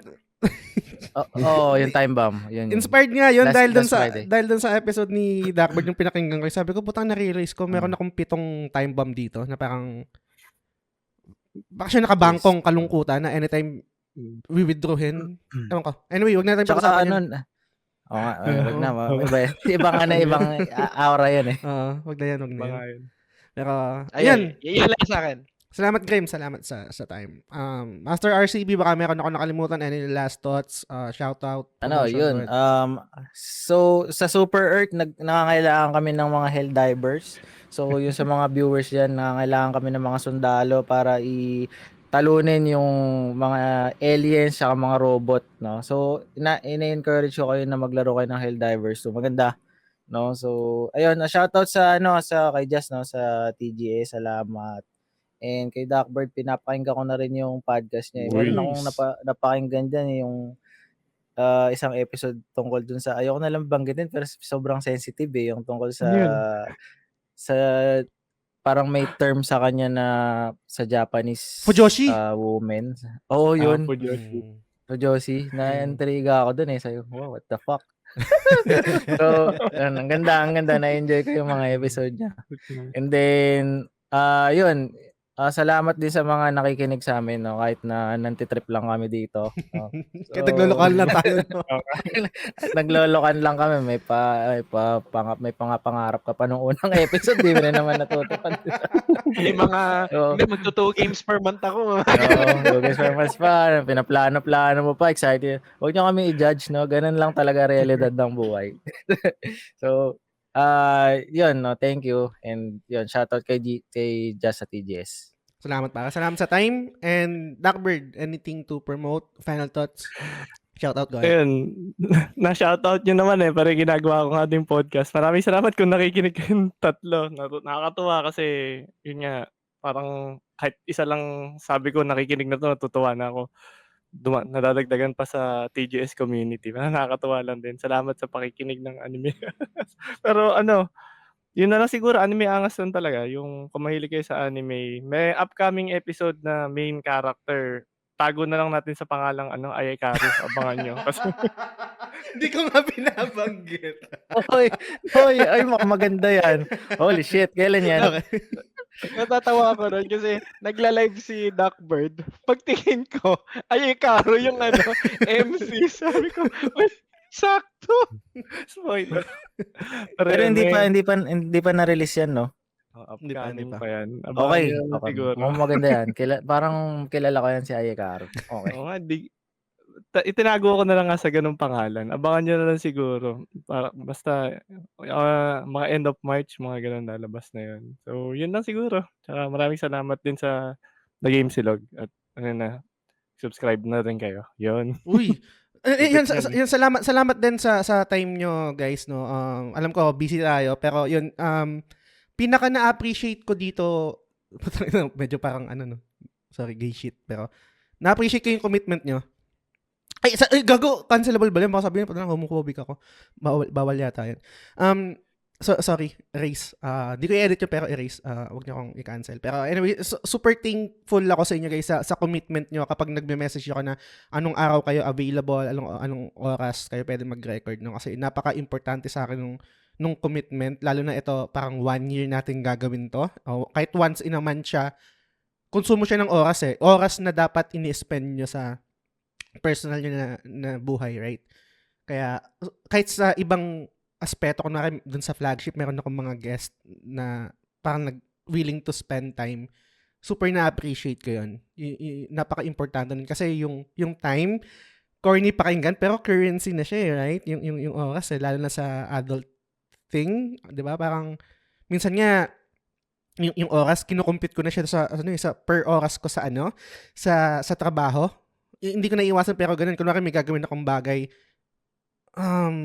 ano ba to? Kumbaga parang worth it ba to? Kunwari pag maglilinis ako ng bahay, mag-spend ako ng 2 hours dito, baka mas makakamura ako kung mag-hire ako ng maglilinis. Parang ganun. Ay, hindi ko alam kung nagigets nyo. Pero, kasi ito, wala namang bayad to itong ginagawa nyo, pero willing kayong mag-spend ng oras sa atin, sa mga nakikinig dito sa project natin. Maraming salamat sa commitment nyo guys. At, sana magtuloy-tuloy and sana mag-improve yung ginagawa natin dahil dito nga sa meron tayong realization na mali yung nangyayari. Front lag siya. Pero yun, looking forward sa next recording kung ano yung magiging trend, kung magbabago ba yung trend or parang downward trend na talaga tayo na puro front lags, wala nang improvement, no? So looking forward ako. I think ito yung nabanggit ko last time na easy tayo ng mga first episode, right? Natapos ako, ganyan, na kahit front lag yung binibili natin, tapos nakakapag-earn tayo ng points, pero hindi natin nakikita pala yung full picture ngayon lang dahil nung gumawa na si Duckbird ng leaderboard na parang, okay, mali. So, salamat Duckbird ulit sa paggawa na itong leaderboard. And, shoutout lang pala, sorry hindi ako nakapag-shoutout sa mga executive producers natin na sila Lance, sila Sands, si Mark Devin Nagracia, si Yvette Zane Solivillan ng The Ara Channel, tsaka si Nigel Cabs. Maraming salamat sa inyo guys. Tapos, yun, kung sa yung supportan yung ginagawa kong content, pwede kayo punta sa patreon.com/thegamesilog show. And si Duckbird, supportahan nyo rin. Super entertaining yung podcast niya. Lalo na yung MC. Highly recommended. Kung di nyo pa natatry, umpisahan nyo kay J-Trix. Kung malungkot kayo, mapapasaya kayo after yung episode na yun. Kasi nag-enjoy talaga ako sa episode na yun. Yan. Ito ko natatapos yung episode, guys. Maraming salamat sa pakikinig. Hanggang sa susunod na episode ulit. Bye. Bye-bye. Salamat.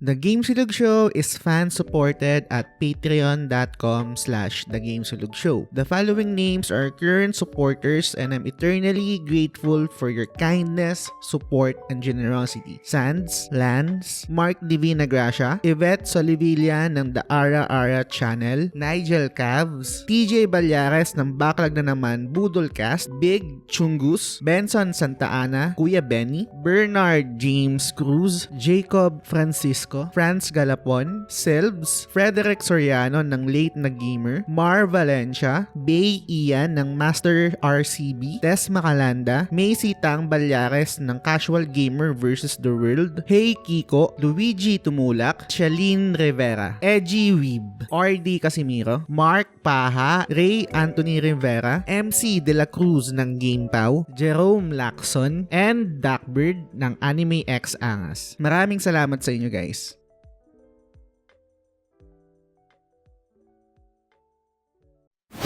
The Game Silog Show.